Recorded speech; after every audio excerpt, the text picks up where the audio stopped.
can't recall that. Okay. Thank you. Stepping back, turning to your time in the White House. We understand that there were 2 morning meetings. One occurred at 8 o'clock usually, and one occurred maybe around 8:30. It's my understanding that on the 8 o'clock call, that was the senior staff would have a call, and then more people would join for the 8:30. Is that how things worked?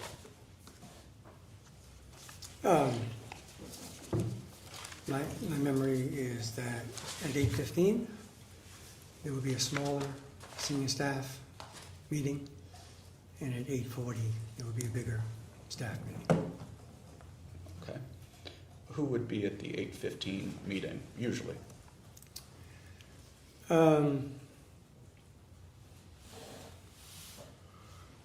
Well, it would have been the chief of staff. He led that meeting. Steve Ricchetti would probably be there.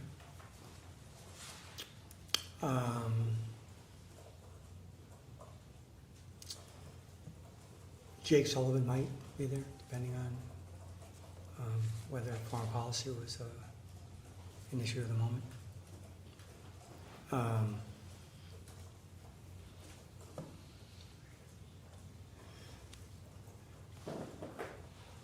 Bruce Reed probably would have been there if he wasn't traveling with the president.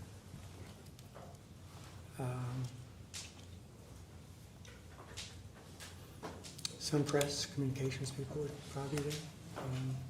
Press secretary, communications director.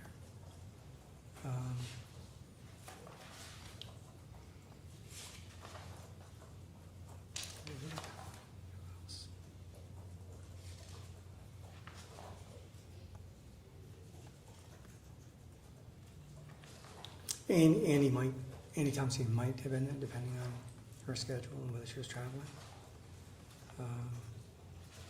That's what I can remember. Mr. Bernal, was he ever at those the early meeting? I believe it was at some of them, Mm-hmm. but I don't. Certainly, he could be at some of them. Yes. And then, I don't expect you to remember who all was at the 8:40 meeting. It sounds like there were more people at the 8:40 meeting, but just generally, what was the distinction between people, the cast of characters at the 8:15 meeting and then the people at the 8:40 meeting?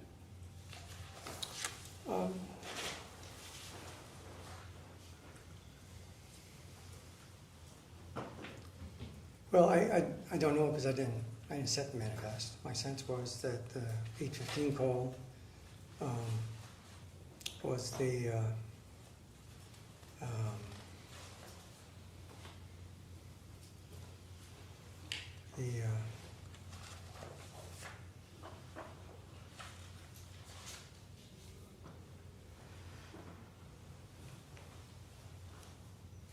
again, I don't know if you can say they're the highest ranking senior officials, but I think it was a smaller group.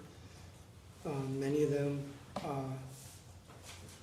had offices right in that area, and then the 8:40 meeting would be expanded to include,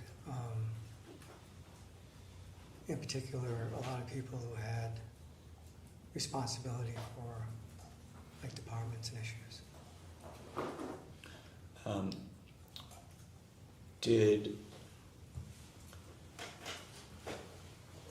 When you made reference earlier to you were having conversations about about fielding questions about a cognitive exam from the press, would you discuss that at the 8:15 meeting? Is that where you'd be discussing that with the members of the senior staff?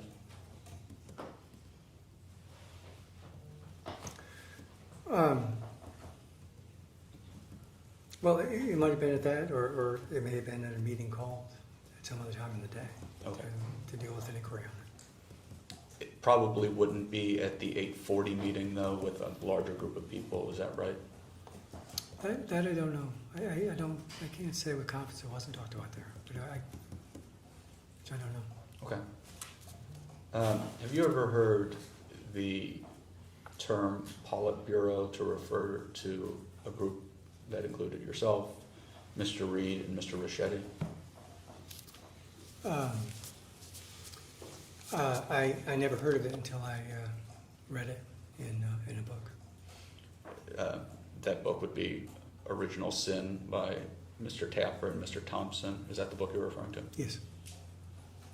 But before then, you had never heard that term used. I don't recall ever hearing that. Did you ever hear the term poobahs meant to refer to you or other group of people? I don't recall that either. Did you ever hear the phrase gray hairs to describe yourself and any other people?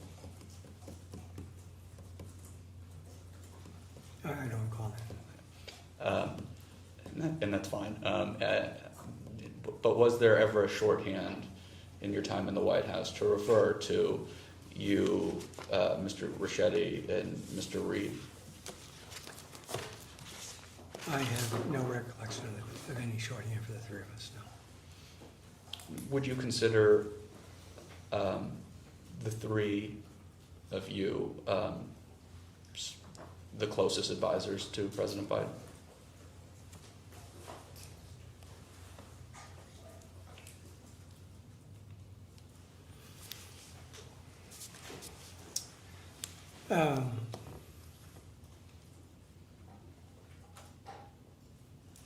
Not necessarily.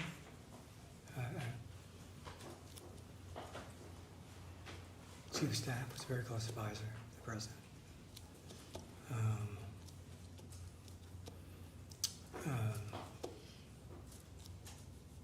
National Security Advisor was a very close advisor to the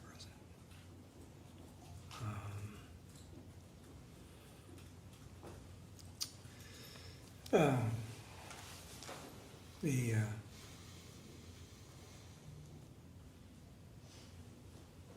people like communications, they would be close. So I don't, and I thought he saw, for example, the people who led the National Economic Council, very close advisors. He spoke to them a lot, relied on them a lot, whether it was Brian Deese or later Leo Brandon. I'm sorry.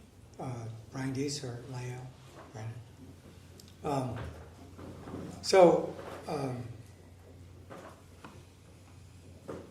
My point is, I thought there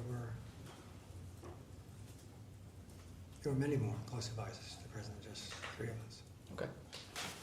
I'm sorry for a brief interjection here, but just a question.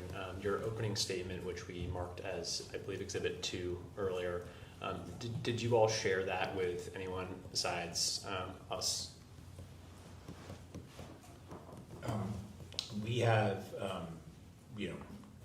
communications folks that we work with who we've shared it with, so that they could, if they had a question about it, we said that they that they could share it. But that's the only people we've shared it with. Okay. We were just aware that members of the media have it. So did your communication staff potentially provide it? I don't know if they did, but we given a copy of them before we came into the interview. Okay. And based on recent reporting, President Biden is receiving briefings regarding this investigation. Did he review your opening statement? He did not. Did you discuss it with him? I did not. Did you discuss your appearance here with President Biden?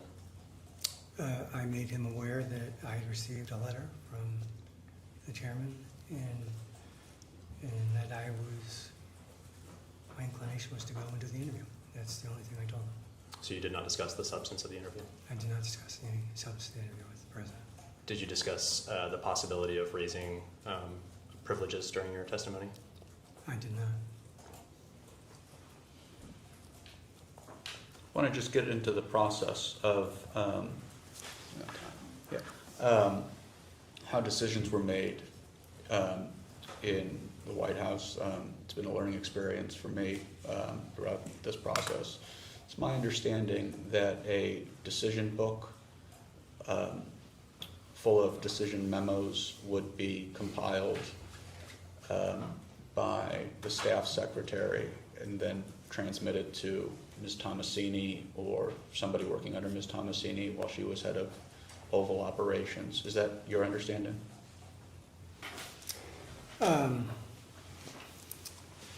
I can't with any confidence speak about how the decision or the books were put together for the president.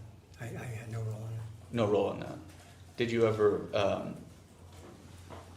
prepare a decision memo, or is that not part of your responsibility? I don't recall preparing any decision memo for the president. Okay. And recognizing that it's not your role, just trying to understand what you've seen, have you ever seen President Biden with the decision book?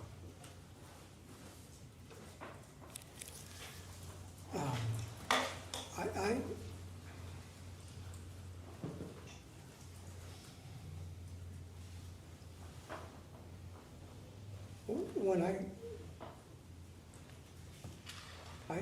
hadn't heard the phrase decision book before you. I don't think I've heard it. What I've seen, what I saw is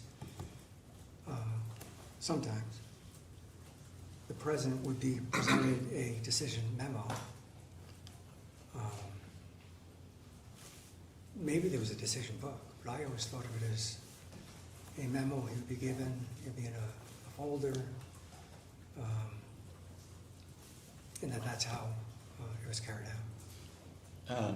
And who would give President Biden that decision memo in the folder?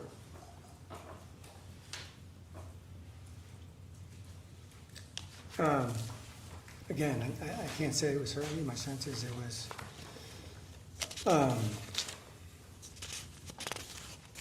whoever had responsibility for that issue. Whoever had responsibility for that For issue. example, I know Jake Sullivan would come in with decision memos for foreign policy. I didn't feel that they would go off into that. Bruce Reed would sometimes have decision memos that he would give them. I assume that's how it worked. And understanding still that this is not your area of expertise, it's my understanding that there would basically be a card attached to that memo where the president could check yes or no, or need more information. Is that your understanding, or is it different?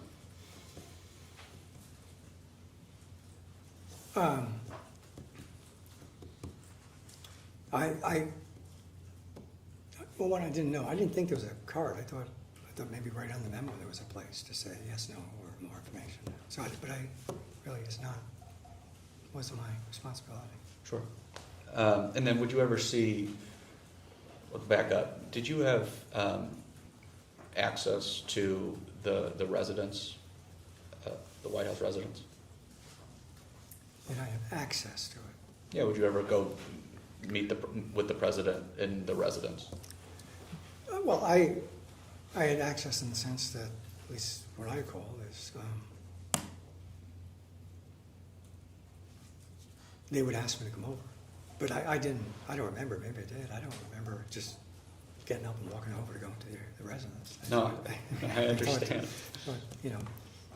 But yes, I would go there and we would have meetings, but it would be because somebody called me and said the president wants to see you, we're doing a meeting there. And do you remember, it's okay if you don't, do you remember if any time that decision memos or a folder with a decision memo and it was handed to the president while you were over in the residence? I can't say with certainty. I think they may have been in the map room. They may have been in, he has an office on the second floor. I don't remember the name of it.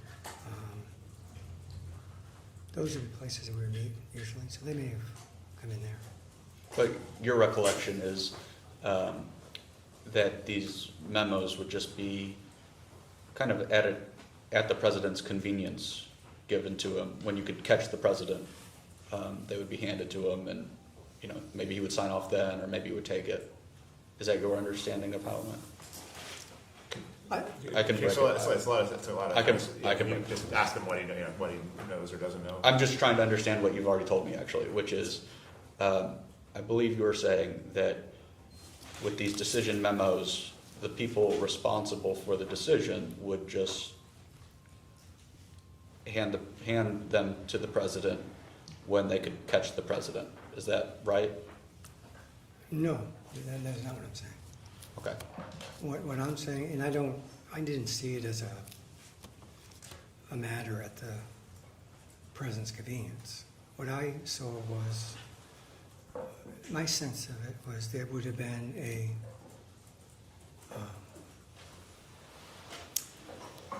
series of meetings and memos where the issue would have been discussed and debated.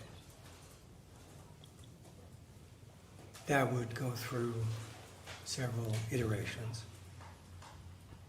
And then at some point, the staff, or whoever was leading it, would present to the president a decision memo. Because my sense of things was, what's going to happen until he made those decisions? And he made those decisions. And he might say, I'm not ready to make a decision. Or he may say, I want more information. But it was, I don't think it was a matter of where you could catch him. I thought it was a matter of, there had been a process. That process had been followed. It had come to a decision point, and then that had to be presented to the president in order for there to be a decision, because he had to make it. Understood.